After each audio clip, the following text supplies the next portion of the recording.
Welcome to Reykjavík Grapevine's Newscast. My name is Valur Grettisson. I'm an editor-in-chief at Reykjavík Grapevine.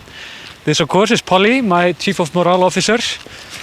We don't have a ball. We didn't find the other one, but it's somewhere, trust me. Before we start, I want to remind you, of course, on our sponsor, which is Einstök Beer. You can visit them at einstökbeer.com. Wonderful brewery, wonderful friends of Reykjavík Grapevine. Also, I want to thank you for all the traffic that you have given us. We have now over 11,000 subscribers. And it's funny to say, it's like 3% of the Icelandic nation, so it's quite a lot in Iceland. Also, which is even more funnier, is like if these were votes for the parliament, the Reykjavík Grapevine party would actually have like 5 MPs or something. so this is very good. Thank you, and you are truly supporting us just by watching us and commenting, of course. We love everything that you do. It's a very nice and beautiful community, and we appreciate it. Also, I want to remind you on our homepage, grapevine.is, and before we start, of course, I want also, all of this information is both on grapevine.is, and you can also always go to covid.is. It's a fantastic webpage from the government. It's in 11 languages, so please visit that if in doubt. But on with the news, right? Polly is excited. Pretty? Yeah. Hi. There.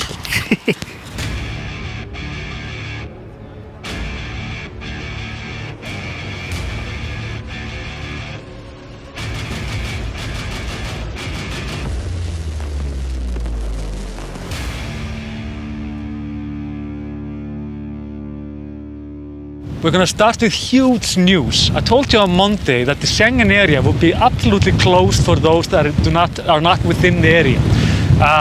Our government actually changed this at a meeting on Tuesday morning. The government decided to accept valid COVID vaccination certificates from passengers entering Iceland from outside Schengen.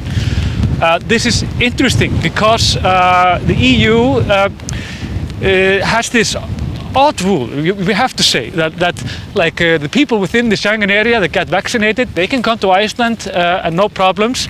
But if you get the same vaccination in the US, you cannot. Even our epidemiologist said that, Þórólfur Guðnason, our top one and the scientist that Icelanders listen very carefully to, he said this made no sense at all. So this is also interesting because Icelanders are not known for going against the rules when it comes to EU agreement, when it comes to COVID. Of course, we are not in the EU. We are within it through the EEA agreement with Norway and Liechtenstein, and this means that we don't really know what's going to happen now. Of course, for the travel industry, which is very interesting, this will mean that those that vaccinated for coronavirus from countries such as the United Kingdom and the United States will be able to come to Iceland. And that's very, very good news for the travel industry in Iceland. Because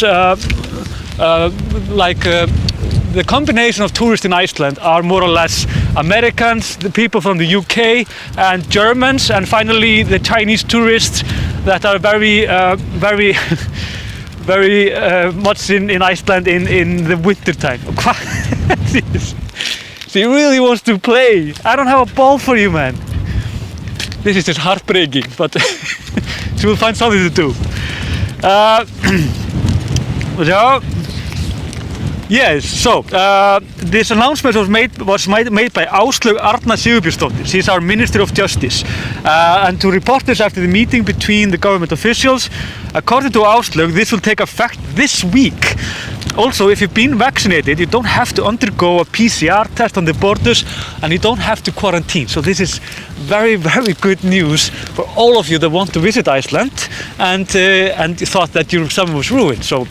But of course, we don't really know what will happen. Things could change though, because what are the EU reactions?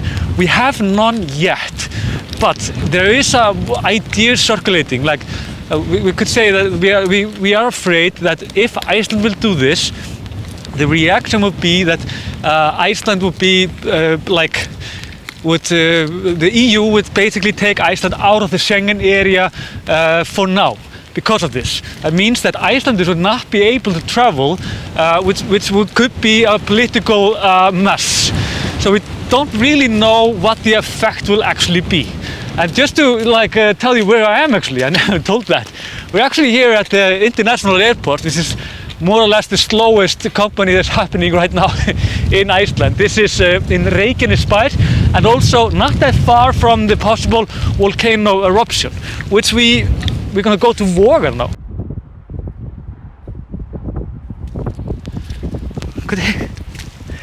So we're now in the town of Vogar. I've mentioned this town before. It's very close to the possible eruption, close to the lava that we call Þráinskjöldur, and this place is populated with I think it's a few thousand people.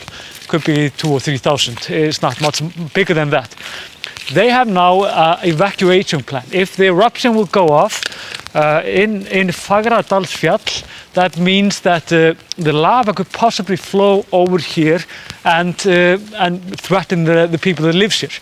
Thankfully, scientists do not think this is likely, but the government have an evacuation plan.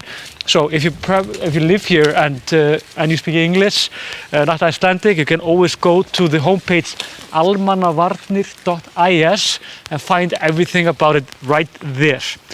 Also, the Earth has been quite quiet past 24 hours. We only had 3 big earthquakes, and when I talk about big, it's over 3 in magnitude. Yesterday, we got 1,900 earthquakes, which is not that much, and none of them were nobody really noticed anything. So it was a good relief from these incredibly this incredible activity. And just to put this in context for you, we have when it's an ordinary day in Iceland, this area here, we have 100 to 200 earthquakes a week, and all of these earthquakes are very small and don't really matter at all. But now we're up to 3,000 a day, so it's quite we're feeling this quite much, I guess. Also, the magma in Fagradalsfjall, I told you about this kvikugangur,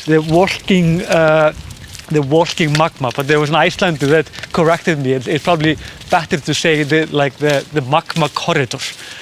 It was going to the south, but it's to a place called Nátthagi.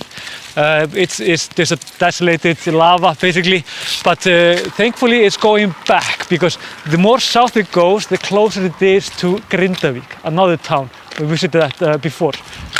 Wait, oh, she's really curious about the place, obviously. A lot of dogs here, I guess.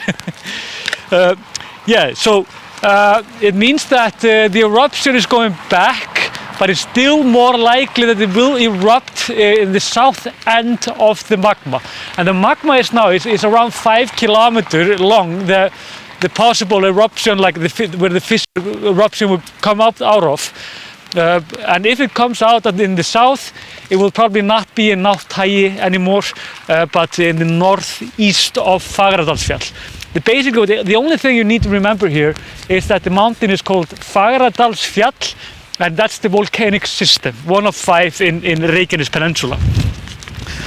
And the helicopter, I forgot to tell you about that in the last the show. It was the Coast Guard, and they were flying over the possible volcano area with thermal cameras.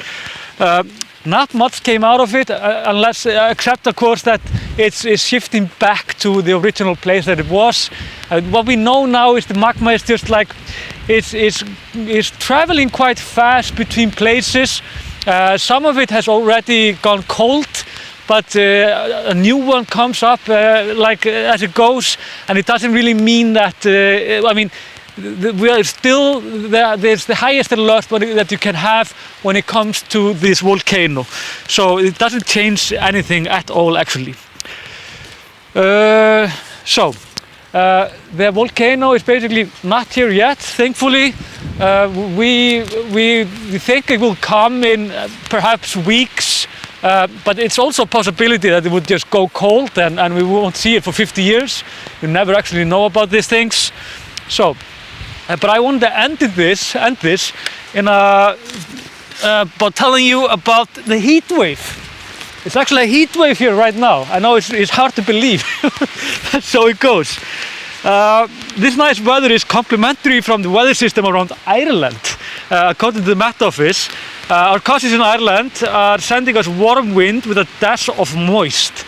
And you've seen like how grey and foggy everything is. This is actually this is warm weather in Iceland. This means that in the east of Iceland we will have up to 15 degrees, which is actually just a nice day in the summer day in July. It doesn't get that hot in Iceland. We get perhaps up to 20 degrees. That's like the craziest weather that we get. 50 degrees is quite good. Right now it's just under 10 degrees. As you can see, I'm not that well dressed. I never am actually. I'm always quite hot. Yeah, it's just a weird weather. Also, I don't have any like scientific like data to back this up, but it does feel like this winter has been one of the mildest that we had for the longest time, which is perhaps a concern for the global warming. I don't know. Yes, we're gonna have candy now.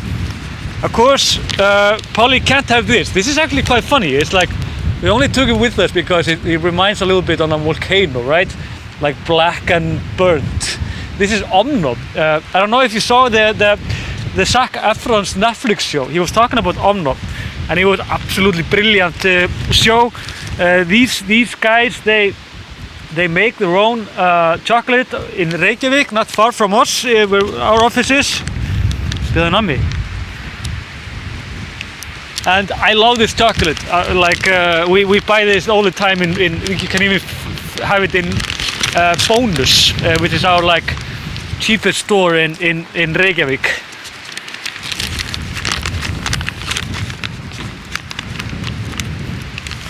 We of course sell dog candy also. This is cod and herring, and she absolutely loves this.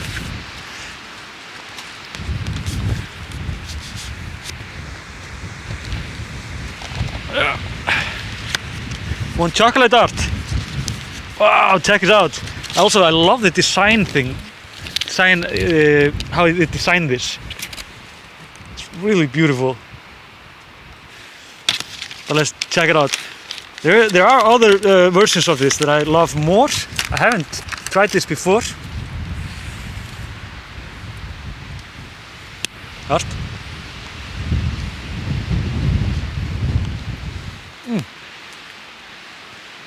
Ah, this is nuts.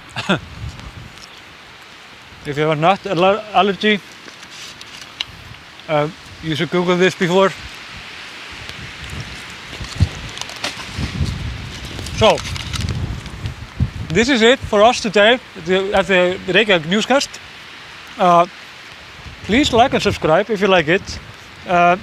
Remember our High Five Club, our homepage, grapevine.is, and our newsletter. You can also sign up for the newsletter.